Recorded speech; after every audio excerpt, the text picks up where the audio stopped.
Hello, welcome to another Becoming a Modern Man. We are playing Tribal Zoo, and this time we are running up against a green black elves deck.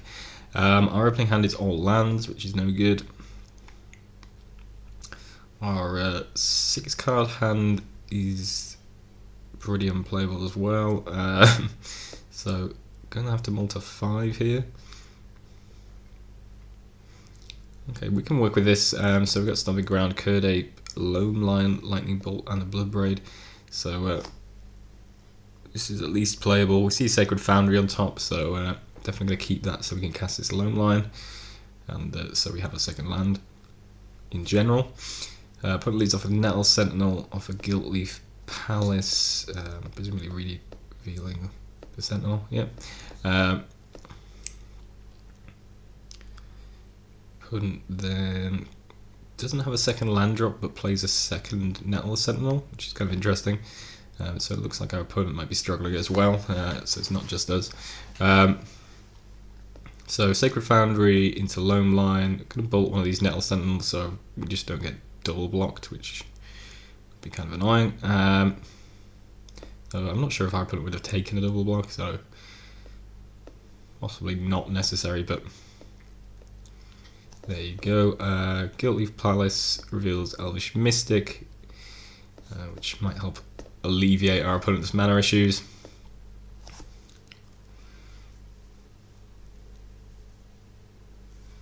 But no further plays.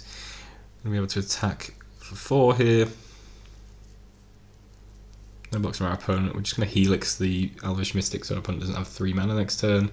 We'll play another Mystic, which is fine. We're going to be able to attack for 4 here, draw into Tribal Flames. So, certainly not doing bad. Our opponent's board is pretty sparse, particularly for an Elves deck. He seems to be struggling on mana, and you're not too far off playing a Bloodbraid Elf, and we've got Tribal Flames, which we can bump up to 4 damage. So we're not too far off. One's got a Heritage Druid here, which is going to be able to generate 3 mana for our opponent. And plays a Heritage Druid into a Shaman of the Pack, which is going to hit us for 5. But still fairly healthy on life total. So fetch up a Breeding Pool into turn. Draw another second Tribal Flame, so we can actually just kill our opponent. If we had a Black Souls, we would actually just be able to play the 4th land of the Black Souls. We could have just killed him here, because that's a nice 10 points of damage from 2 Tribal Flames.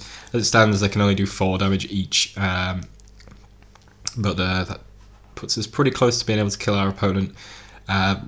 We are kind of close to being killed on a swing back, but I still think we just make the attack here,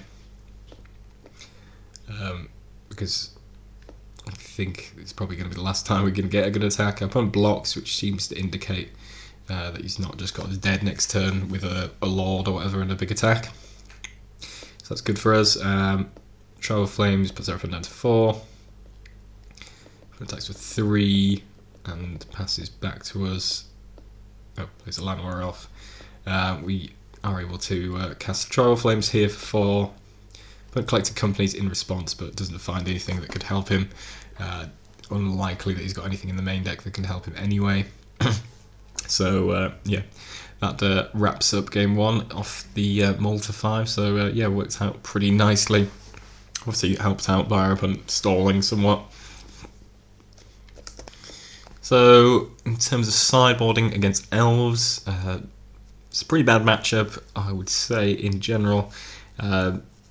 Any sort of deck that can swarm the board with creatures makes our life pretty difficult, and yeah, not generally a good matchup. Grim Lavamancers certainly want to come in, as they can pick off Lords and various Elves, so definitely want to bring those in.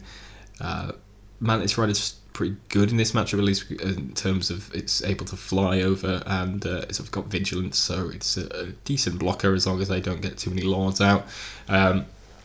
So happy to keep those in. I think we probably just trade the Grim Lavamancers for either loam lines or curd apes, probably loam lines, because then we got slightly less pressure on our mana base. We can just look for mountains or red sources rather than having to push for a white source quite as hard. So yeah, I think probably 3 loam lines out, 3 Grim Lavamancers in, and then not really a whole lot else we want to be doing here. Okay, so we're back with game 2 against Elves. This is our opening hand. It's not the best, but we've got enough lands to get to a Bloodbraid Elf, and we've got a couple of 1-drops. So I guess we keep this. Leads off with a Heritage Druid. Leads off with an Acatl. Cavernous Souls from our opponent. And a Dwynn Elite, which then generates 3 mana, and our opponent plays a Mystic off of that. Can have a 3 here and play a Curd Ape. And just passes back to us. I'm going to fetch up a Breeding Pool. So now our Tribal Flames is with Thor damage. Going to attack here, see how our opponent wants to block. It's got the feeling they've probably got Collected Company, but I kind of feel like we need to attack here and keep the pressure on. So our opponent only blocks with 1 of his Elf Warrior tokens, which certainly seems good for me. Collected Company comes down, Elvish Archdruid and another Dwyn's Elite, which is certainly a nuisance, clogging up the board with Elves. So our opponent's on 15 and is looking in pretty good shape here. Going to kill the Elvish Archdruid because otherwise it's just going to generate a ton of mana and cause us a lot of headaches, most probably. And also, obviously, it makes his creatures bigger. So I'm going to try and get rid of that and hope that does something in our favour. But our opponent has a Shaman of the Pack.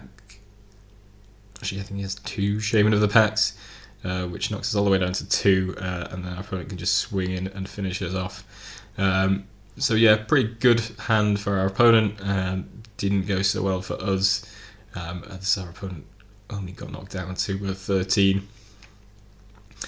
So yeah, I mean, I don't really know what else we could do. Our sideboard isn't really made well for this matchup, but then it's kind of an awkward one. We could put like Anger of the Gods or something similar into our deck, or into our sideboard, or maybe Kozilek's Return, I suppose, would probably be the better card. So yeah, I mean, if you are running into Elf matchups a lot, then that would be something I would consider. Kozilek's Return probably the better card, although they obviously can pump up their Elves to be a lot bigger. But Anger of the Gods just ruins most of your creatures, so I think that works out very well. So yeah, I guess Kozilek's Return is probably the card you'd want if you want to make a sideboard that's a bit stronger against these types of deck.